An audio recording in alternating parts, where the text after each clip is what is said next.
just went to visit a lot of dealerships for motorcycles, and the one that we're particularly excited, or I am particularly excited about, is the Z400.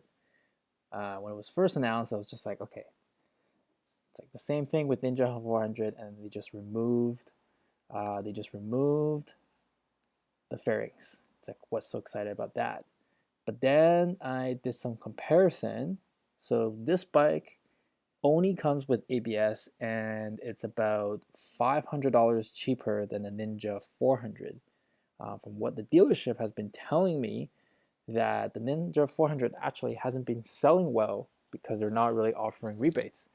Probably because it's a better bike, and probably people don't think it's that beginner friendly. But with the Z400, I think the price is just really good. It's $500 cheaper. So right now, this bike is cheaper than the CB300R, and it is very light. So here on this website, it says the curb weight is 363 pounds. So this includes all the accessory materials and fluids to operate correctly. So this is basically the operating. So if you're a comparison, this is about 13 pounds heavier than the CBR 250R.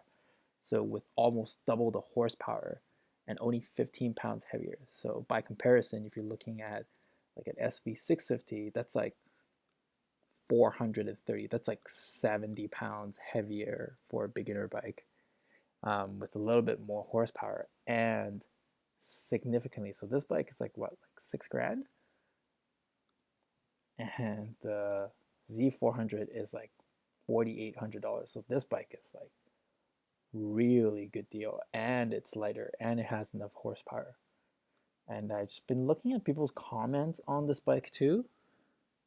Like I'm surprised that people are comparing this bike to the Duke 390 and the class above, which is Z650 and MT-07. So before, you don't really have a choice in this category. You pick the SV650, but now you do.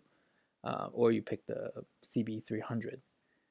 Now you have choices. So this bike is, just like this person says, it's $200 cheaper and is better. So you really have to be in love with the Neo Cafe to justify buying the Honda. Yeah, I think that makes sense. I think the CB300 actually looks better than, I think Honda these days just have better looking bikes, but that alone is not going to be enough. Like, they don't have a good engine, they don't have good technology, and they're more expensive.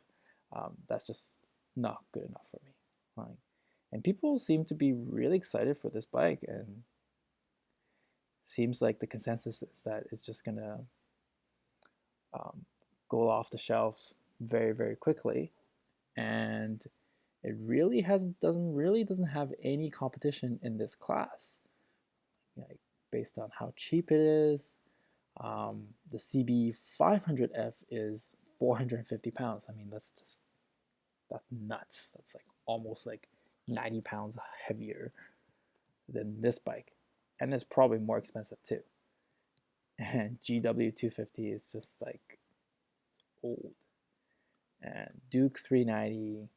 So like, people are very positive about this bike. I personally, I'm not, I don't like to buy new bikes, but maybe I'll make an exception for this one. This is probably a bike that I'm going to buy. Yeah, and thanks to Revzilla, they have a really decent comment section, so you can have an idea of what people are saying and what people are thinking about this bike. Yeah, so just these are my thoughts.